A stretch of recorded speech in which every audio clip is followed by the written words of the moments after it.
నమస్తే welcome to NN news.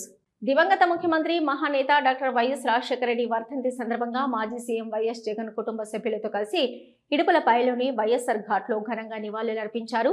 మత పెద్దలు నిర్వహించే ప్రత్యేక ప్రార్థనల్లో పాల్గొన్నారు। సంక్షేమ ప్రదాత, అభివృద్ధి విధాత మాజీ ముఖ్యమంత్రి వైఎస్ రాజశేఖర రెడ్డి 16వ వర్ధంతి సందర్భంగా వైఎస్ఆర్ కుటుంబ సభ్యులు ఇడుపులపైలోని వైఎస్ఆర్ ఘాట్ వద్ద నివాళులర్పించారు। దివంగత వైఎస్ రాజశేఖర రెడ్డి సతీమణి వైఎస్ విజయమ్మ, వైఎస్ భారతి, ఇతర కుటుంబ సభ్యులు, వైఎస్ఆర్సీపీ నేతలు ప్రత్యేక ప్రార్థనల్లో పాల్గొని మహానేతను స్మరించుకున్నారు।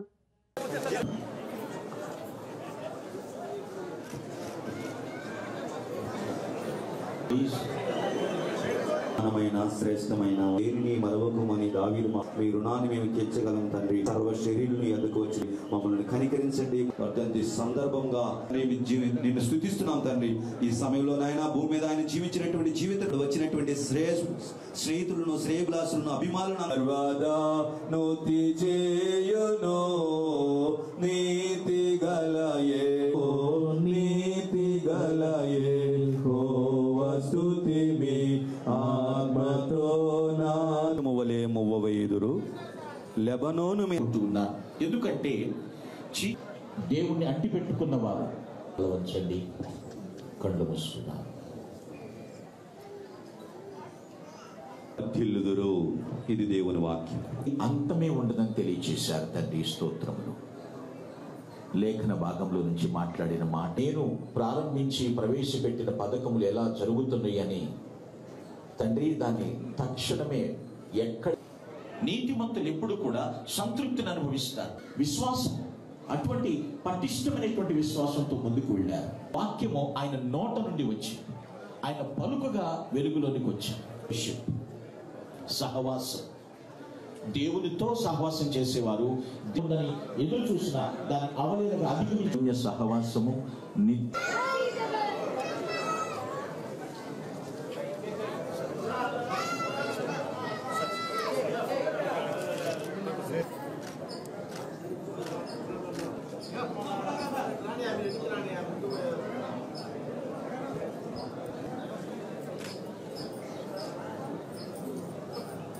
నిన్న మాజీ మంత్రి సిద్దిపేట ఎమ్మెల్యే హరీష్ రావు మరియు సంతోష్లపై తీవ్ర విమర్శలు చేసి బీఆర్ఎస్ పార్టీని ఇబ్బంది పెట్టిన ఎమ్మెల్సీ కవితను పార్టీ నుంచి సస్పెండ్ చేస్తూ కేసీఆర్ క్రమశిక్షణ చర్యలు తీసుకున్నారు। తక్షణమే పార్టీ నుంచి కవితను సస్పెండ్ చేస్తున్నట్లు ఓ ప్రకటన ఇచ్చారు। బీఆర్ఎస్ పార్టీ క్రమశిక్షణ వ్యవహార బాధ్యులు సోమ భరత్ కుమార్ మరియు ప్రధాన కార్యదర్శి టి రవీందర్। ఈ మొత్తం బ్యాచ్లన్నిటికీ సోషల్ మీడియా బ్యాచ్లు ఉన్నాయి, వీళ్ళందరికీ బాగా చాలా బ్యాచ్లు ఉన్నాయి। వాళ్ళంతా రేపటి నుంచి ఏమంటారు, నన్ను ఒకరు బీజేపీ ఆపరేట్ చేస్తుందంటారు, ఒకరు కాంగ్రెస్ ఆపరేట్ చేస్తుందంటారు, ఒకరు రేవంత్ రెడ్డి చెప్తే మాట్లాడుతుందంటారు, ఇంకోరు బండి సంజయ్ చెప్తే మాట్లాడుతుందంటారు। ఖబర్దార్ బిడ్డ, నేను ఎవరు చెప్తే ఆడేటటువంటి తోలుబొమ్మని కాదు,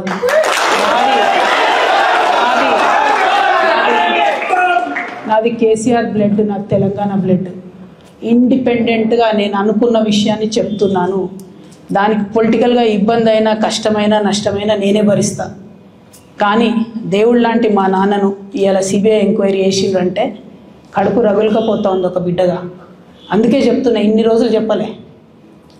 ఆ మధ్యలో పోయినసారి నా కొడుకు గ్రాడ్యుయేట్ అయినప్పుడు వచ్చినప్పుడు నేను మా నాన్నకు రాసుకున్న లెటర్ లీక్ చేస్తే కూడా ఆ 70, 80, 90 రోజుల నాకు నరకం చూపిస్తున్నారు। ప్రతిరోజు సోషల్ మీడియాలో ఇష్టం వచ్చినట్టు రాపిస్తున్నారు। ఎప్పుడు వీళ్ళ పేర్లు తీసుకోవాలి, ఇష్టం వచ్చినట్టు ప్రెస్ వాళ్ళకు మాట్లాడుతూ చాలా విషయాలు చెప్తున్నారు, ఎప్పుడు వాళ్ళ పేర్లు తీసుకోవాలి। ఇలా తీసుకుంటున్నా, ఎందుకంటే విషయం నాది కాదు, ఇది తెలంగాణ పరువు ప్రతిష్టకు సంబంధించిన విషయం। ఇలా దేశంలో ఏ మూలకు పోయినా, ఎక్కడికి పోయినా కేసీఆర్ అంటే ఒక మహానాయకుడు, త్యాగం చేసిన నాయకుడు అని చెప్పి మాట్లాడతారు। రేపటి నుంచి ఏం మాట్లాడతారు? సిబిఐ ఎంక్వైరీ చేస్తే ఏం మాట్లాడతారు? కేసీఆర్ అంటే సిబిఐ కేసు అంటారు। మా నాన్న పరువు పోతే నాకా బాధ, మీకా? మీకు పైసలు కావాలి కదా, మీకు పేరుతోనేం పని? ఇంకా కూడా ఈ విషయాలు అర్థం చేసుకోకుండా, ఇంకా కూడా ఇటువంటి వ్యక్తుల్ని దూరం పెట్టుకోకుండా ఉంటే కేసీఆర్ గారి మీద సిబిఐ కేసు వేసేటటువంటి స్థాయికి వచ్చినాక ఏం పార్టీ ఉంటేది పోతుంది। బీఆర్ఎస్ పార్టీ నాయకులు నన్ను తిట్టుకున్నా సరే, లోకల్ బాడీ ఎన్నికలలో నాకు నష్టం జరుగుతుంది అనుకున్నా సరే, మా నాన్న మీద సిబిఐ ఎంక్వైరీ పడ్డాక ఏమైంది, తొక్కల ఎలక్షన్ ఒకటి గెలుస్తారు, ఒకటి ఓడిపోతారు। అసలు ఓడిపోయే పరిస్థితి ఎట్లా వచ్చింది? ఇటువంటి దుర్మార్గుల వల్ల కాదా వచ్చింది? ఆలోచన చేసుకోవాలి కదా। అంటే నా దగ్గర పైసలు ఉన్నాయి, టీవీలు ఉన్నాయి, సోషల్ మీడియాలు ఉన్నాయి, ఏటు పడతాడు మాట్లాడతామంటే తోలు తీస్తాం చెప్తున్నా నేను. గీత గీసుకుంటాం బిడ్డ. మీరు ఒక్క కమెంట్ పెడితే మేము 10 చేస్తాం. ఏది పడుతుంది మాట్లాడచ్చు సోషల్ మీడియాలో చూసుకుంటూ ఊరుకుంటున్నా. వైఎస్ఆర్ జిల్లా పులివెందులలో పర్యటిస్తున్న వైఎస్ జగన్ వేముల మండలం దుగ్గన్నగారిపల్లి వద్ద పొలంలో ఉన్న ఉల్లి బత్తాయి రైతులతో మాట్లాడి వారి సమస్యల్ని అడిగి తెలుసుకున్నారు. పంటకి ఈ కూటమి ప్రభుత్వం మద్దతు ధర ఇవ్వడం లేదంటూ ఆవేదన వ్యక్తం చేసిన రైతులతో అన్నదాతలకి అండగా వైఎస్ఆర్సీపీ ఉంటుందని భరోసా ఇచ్చారు వైఎస్ జగన్.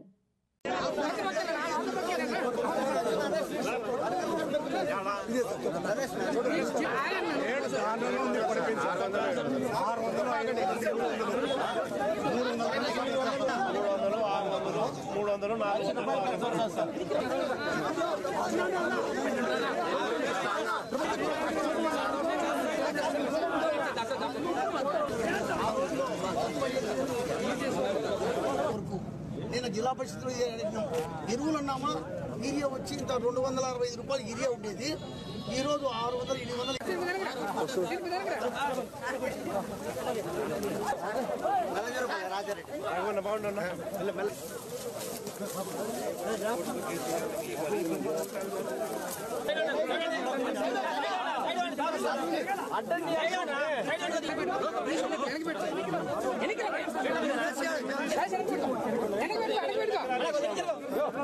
ప్రజెంట్ అయితే 6 రూపాయలు తీసుకుంటున్నాను సార్.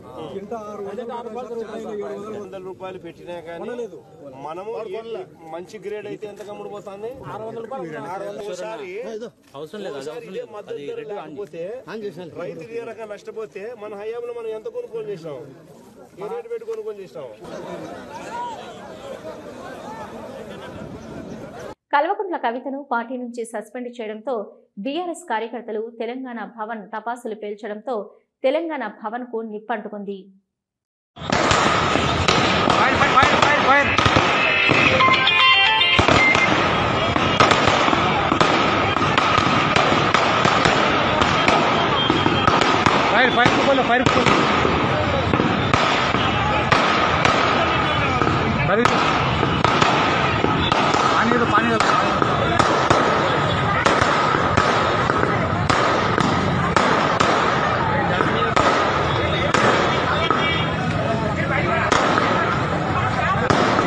फायर को बोलो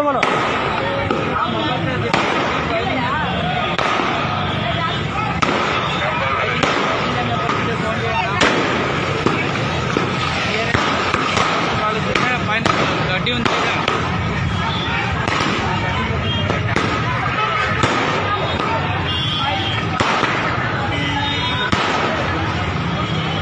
नीले जल्दी చెప్పు చెప్పినా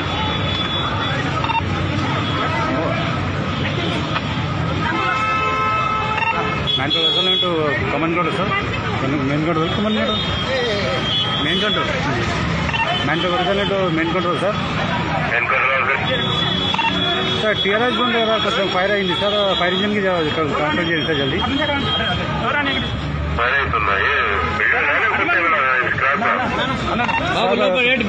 లోపల సార్ లోపల ట్రాకర్స్ తలుగుతుంటే అది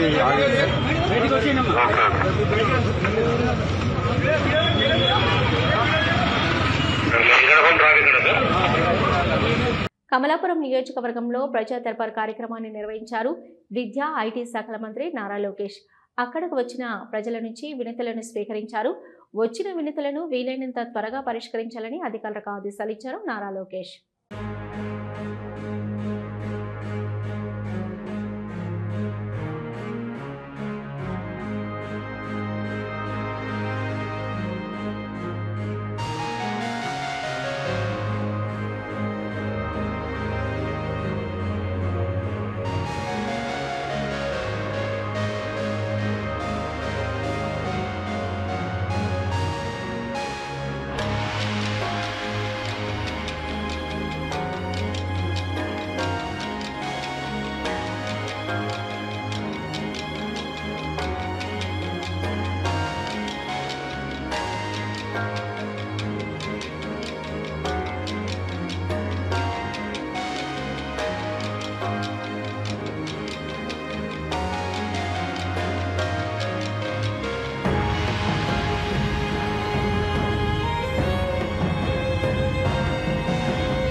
కాళేశ్వరంపై కాంగ్రెస్ కుట్ర చేస్తుందని జమ్మికుంట పట్టణంలోని గాంధీ చౌరస్తా వద్ద బీఆర్ఎస్ నాయకులు ధర్నా చేపట్టి నిరసన తెలిపారు.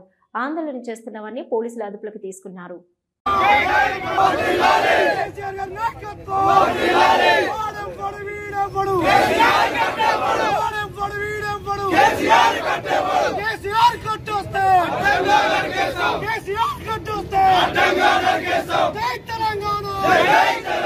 రైతులకు అకౌంట్లో కూడా పంపడం జరిగింది. ఇలాంటి ప్రాజెక్టు మరి కట్టిన తర్వాత వాళ్ళకు ఒక దురదృష్టవశాత్తు వాళ్ళు ఎప్పటిలో ఉన్నది కేసీఆర్కి బదనామా చేయాలన్నది. ఈరోజు కాళేశ్వరం ప్రాజెక్టు తెలంగాణ సంపద. ఆ రోజు మనం చూస్తా ఉన్నాం కొన్ని వందల ఏళ్ళ నుంచి రాని ఫ్లడ్ మొన్న రావడం వల్ల మరి అక్కడ ఒక పిల్లర్ కుంగింది. మన తెలంగాణ ప్రజలకందరూ కూడా తెలుసు. మరి నువ్వు 22 నెలల్లో కూడా మరి తెలంగాణ రాష్ట్ర సంపద కాళేశ్వరం ప్రాజెక్టు నువ్వు కేసీఆర్ బదనాం చేయాలనే ఆలోచన తప్ప ఆ పిల్లర్ని ఈరోజు కూడా కట్టడం లేదు. మరి ఆ కంపెనీ వాళ్ళు కడతానంటే కూడా నువ్వు ఇప్పటివరకు కూడా కట్టడం లేదు. ఏదో ఒక ఎంక్వైరీ అని ఈ రోజు వరకు కూడా 20 నెలలు కూడా ఎంక్వైరీలు చేస్తారా? ఇవాళ మీరు చూస్తా ఉన్నారు 4 పంటలు కూడా నీళ్ళు ఇవ్వని దుర్భాగ్య పరిస్థితి ఇవాళ రేవంత్ రెడ్డి గారి. ఈ రోజు నువ్వు నీ సొంతంగా నీకు ఎంక్వైరీ వేసి 600 పేజీలు వేసి అసలు ఈ రోజు ఇంకో దోషం అంటావు, ఇంకో ఉద్యోగస్తులను అంటావు, ఇలా రాజకీయ నాయకులు అంటావు. మంచి ఆలోచన ఇలా హరీష్ రావు కావచ్చు, అప్పుడున్న ఫైనాన్స్ మినిస్టర్ కావచ్చు, కేసీఆర్ 24 గంటలు అక్కడ పనిచేసి ప్రజలకు 3 సంవత్సరాల్లో నలుమూల నీళ్ళు ఇచ్చిన ఘనత మరి అందరికీ తెలుసు. మరి అట్లాంటి కాళేశ్వరం ప్రాజెక్టు ఇవ్వాలా మరి ఇట్లా చేయడం వల్ల కేసీఆర్ బదనాం చేయాలని ఆలోచన తప్ప వేరే లేదు. నువ్వు కేసులు పెట్టుడు, నువ్వు జైల్లో పంపుడు అనే నీ నినాదాన్ని చూస్తూ ఉన్నారు. కేసీఆర్కి ఏం చిన్న ఇబ్బంది అయినా కూడా తెలంగాణ రాష్ట్ర ప్రజల కనసాగల్లో మరి నువ్వు భస్మం అయిపోతావు. ఈరోజు కేసీఆర్ గారిని నువ్వు ప్రతిసారి కూడా అసెంబ్లీలో ఇచ్చామనే మాటలు మాట్లాడుతూ ఉన్నావు. బేగులు దింపుకుంటావు, మెడలు వేసుకుంటావు, ఏం భాష అనేదాన్ని మేము అంటా ఉన్నాం. ఈరోజు కేసీఆర్ గారు మరి పంట పండించినందుక, ఇలా రైతుకు ఉచిత విద్యుత్ ఇచ్చినందుక, రుణమాఫీ చేసినందుక, రైతు చనిపోతే 11 రోజుల లోపు 5 లక్షలు ఇచ్చినందుక, కళ్యాణ లక్ష్యం చెక్ ఇచ్చినందుక, షాదీ ముబారక్ చెక్ ఇచ్చినందుక, వికలాంగులకు పింఛన్ ఇచ్చినందుక, ఇట్లాంటి చెప్పుకుంటూ పోతే ఇలా ఎన్నో స్కీములు కూడా తెలంగాణ రాష్ట్రంలో తేవడం జరిగింది. గ్లోబల్స్ ప్రచారం చేయడం దిట్ట వైఎస్ జగన్ అని అన్నారు. తెలుగుదేశం పార్టీ పోలిట్ బ్యూరో సభ్యులు వల్ర రామయ్య. చంద్రబాబు నాయుడు వెన్నుపోటుదారుడు కాదని, ఆయన ఒక ప్రొటెక్టర్ అంటూ చంద్రబాబును కొనియాడారు. వల్ర రామయ్య స్వర్గీయ ఎన్టీఆర్ చేతుల నుంచి ఒక దుష్టశక్తి చేతులకు వెళ్లిపోయిన తెలుగుదేశం పార్టీని నిలబెట్టిన వ్యక్తి చంద్రబాబు నాయుడు అని తెలిపారు. సార్ అందరికీ నమస్కారం అండి. వైఎస్ఆర్ కాంగ్రెస్ పార్టీ అధినేత జగన్మోహన్ రెడ్డి గారు గోబెల్స్ ప్రచారం చేయటంలో దిట్ట. అతను గోబెల్స్ అని హిట్లర్ ప్రభుత్వంలో ఒక ప్రచార శాఖ మంత్రి ఆయన. గోబెల్స్ అంటే అందరికీ కొంచెం వివరంగా తెలియజేస్తారు. ప్రచార శాఖ మంత్రి ఆయన వస్తున్నాడు, హిట్లర్ ఉన్నాడు, చిన్న బాంబు వేస్తే 100 పట్టణాలు లేచిపోతాయి, ఒక బాంబు వేస్తే సగం ప్రపంచం కొట్టుకుపోద్దని ప్రచారం చేస్తుంటాడు వీడదే. అక్కడే ఒక బాంబు వేస్తే ఒక కోడి కూడా చావదు అక్కడ. కానీ ఇలా ప్రచారం చేస్తుంటాడు అతను. ఉన్నవి లేని అన్ని ప్రచారం చేసి ప్రజల్ని నమ్మించడానికి ప్రయత్నం చేస్తుంటాడు. అందుకే చాలామందికి తెలియదు గోబెల్స్ ప్రచారం అంటే అది. గోబెల్స్ అనేవాడు హిట్లర్ దగ్గర ప్రచార శాఖ మంత్రి. ప్రచారం చేస్తుంటాడు ఇట్లాగే. మన వాళ్ళు కూడా ఎన్నికల్లో కూడా కొంతమంది చేస్తుంటారు. కొండ మీద కోతిని తెస్తాను, కొండ మీద కోతిని ఎక్కడ తెస్తాడు, ఇది చేస్తుంటాడు ఆయన. చంద్రబాబు నాయుడు గారు చాలా సహనశీలి. ఆయన చేయని తప్పుకు చాలా కాలంగా నింద భరిస్తూ ఉన్నాడు ఆయన. జాగ్రత్త పాత్రికేయులు ఒక్క మాట. చేయని తప్పుకు చంద్రబాబు నాయుడు గారు దాదాపు 3 దశాబ్దాల నుంచి నింద భరిస్తూ ఉన్నాడు. ఏమిటా చేయని తప్పు? వెన్నుపోటు. చంద్రబాబు గారు వెన్నుపోటారు. ఈ దిస్ మ్యాన్ గోబెల్స్. నేను అడుగుతున్నాను మిస్టర్ జగన్మోహన్ రెడ్డి, అవగాహన రాహిత్యులైన వైఎస్ఆర్ కాంగ్రెస్ పార్టీ పెద్దలారా, చంద్రబాబు నాయుడు గారు వెన్నుపోటుదారుడు కాదు. He is an excellent protector. ఆయన ఆనాడు తెలుగుదేశం పార్టీ, ఒకసారి గుర్తు చేస్తున్నా, మీరు చెవులు రిక్కించి వినాలా, కళ్ళు తెరిచి నా వైపు చూడాలా, మీకు అర్థమవుతుంది. ఇక నోరెత్తరు, ఆయన్ని వెన్నుపోటు అంటానికి ధైర్యం చేయరు మీరు. పెద్దపల్లి జిల్లా కాల్వ శ్రీరాంపూర్ మండలంలోని ఏర్పాటు చేసిన గణేష్ మండపాల వద్ద లంబోదరుడికి ప్రత్యేక పూజలు నిర్వహిస్తున్నారు.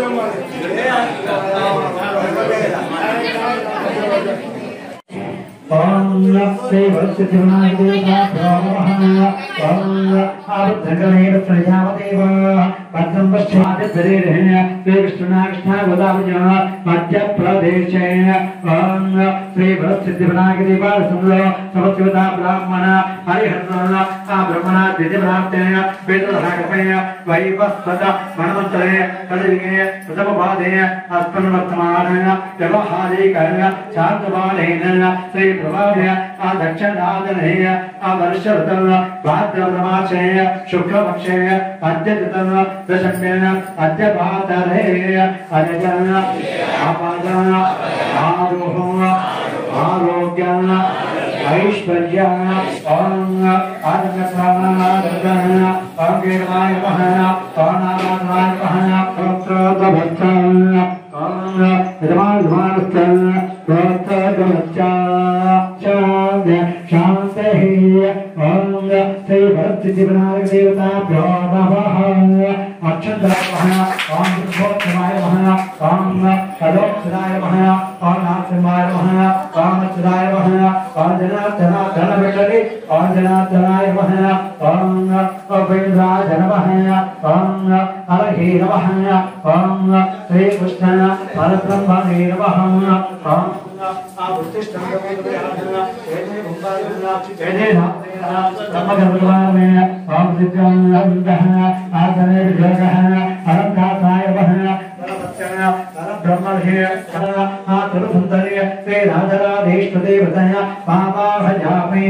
కోనసీమ జిల్లాలో పవన్ కళ్యాణ్ పుట్టినరోజు సందర్భంగా ఏర్పాటు చేసిన ఫ్లెక్సీ ఘర్షణ వాతావరణం ఏర్పడింది.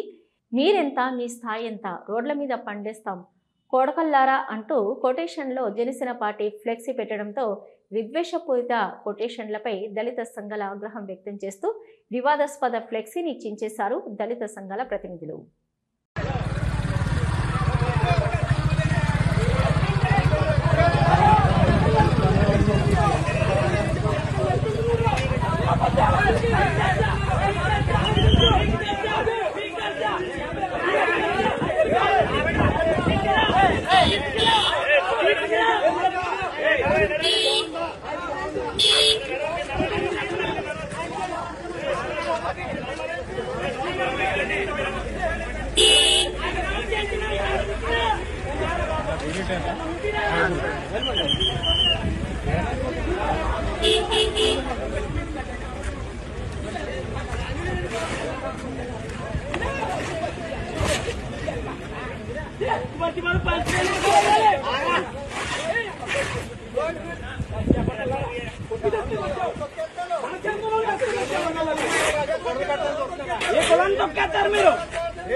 పెద్దపల్లి జిల్లా రామగిరి మండలంలోని కలవచల్ర వద్ద 2021 ఫిబ్రవరి 17న జరిగిన వామన్రావు దంపతుల హత్య కేసు తెలిసిన విషయమే.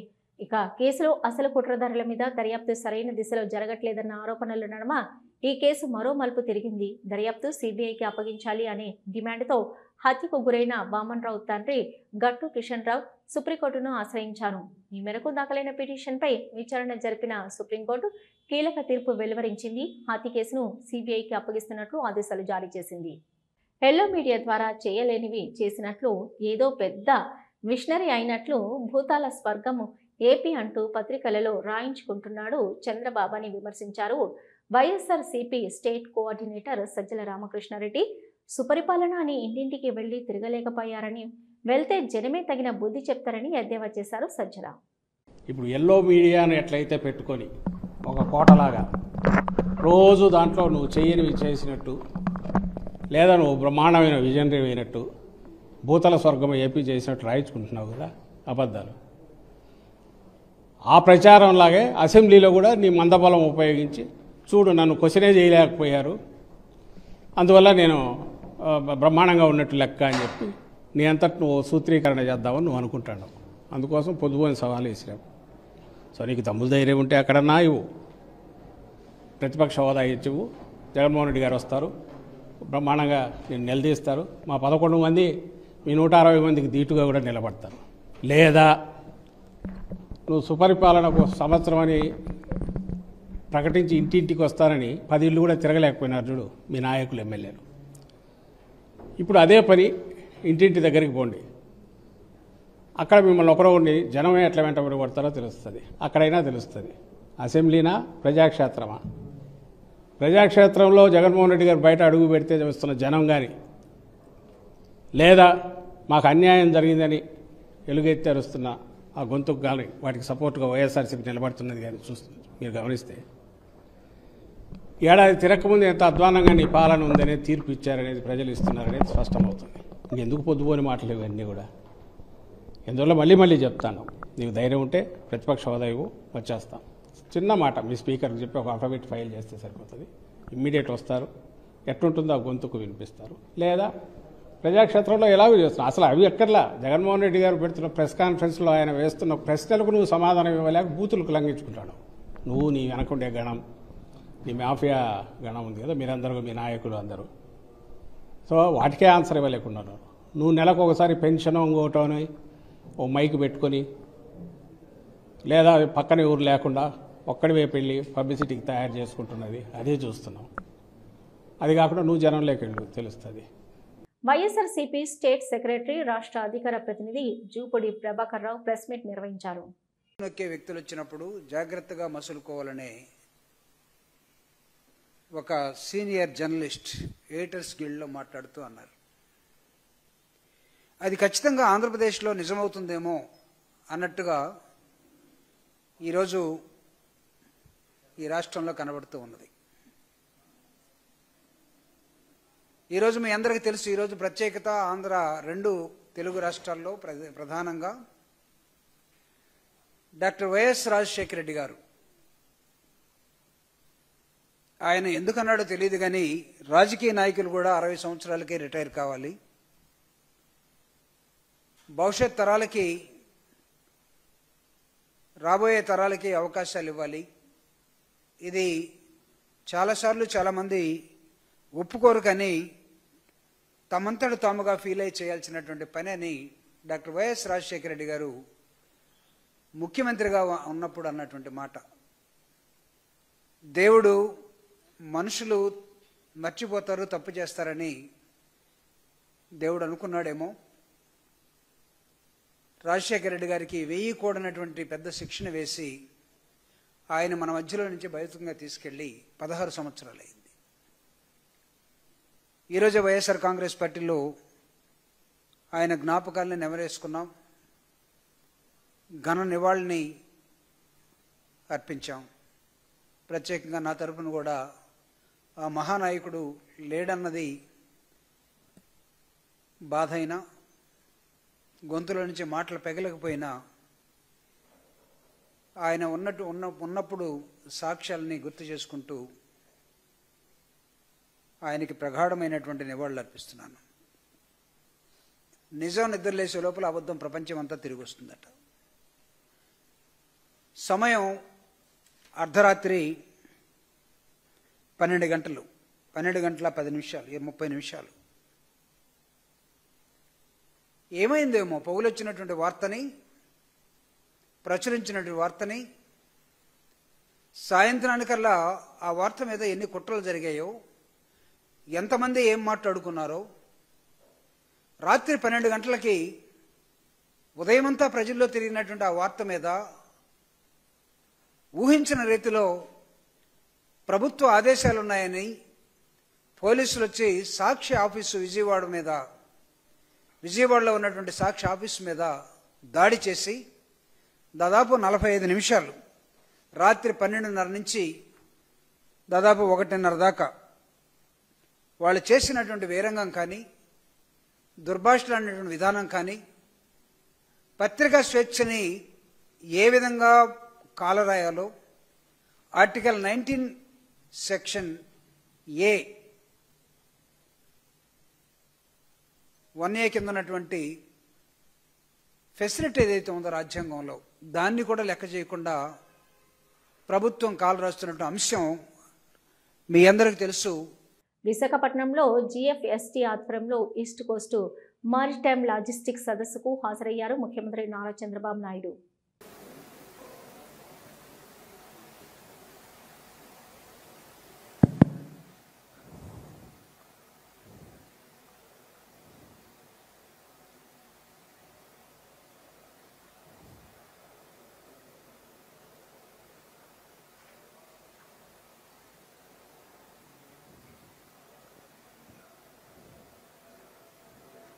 Ladies and gentlemen, Honorable Chief Minister enters the premises. Warm welcome to our Chief Minister.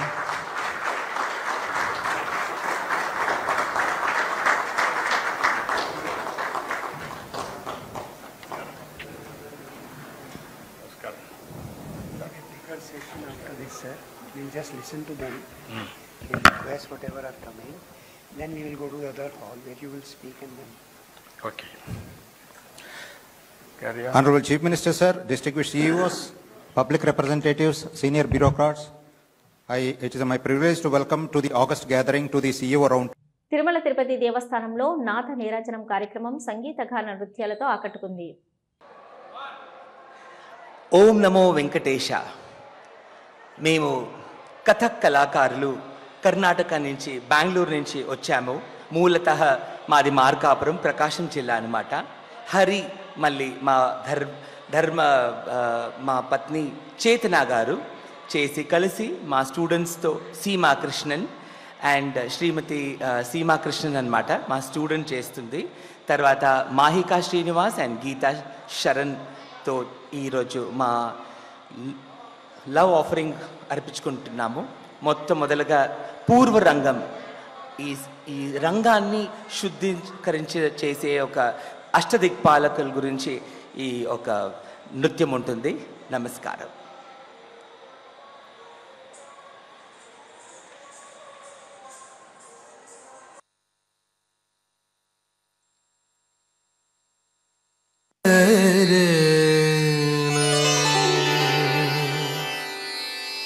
దేవం విభుం త్రిభువనాధిపతిం. ఇవి ఇప్పటివరకున్న అప్డేట్స్. చూస్తూనే ఉండండి న్యూస్.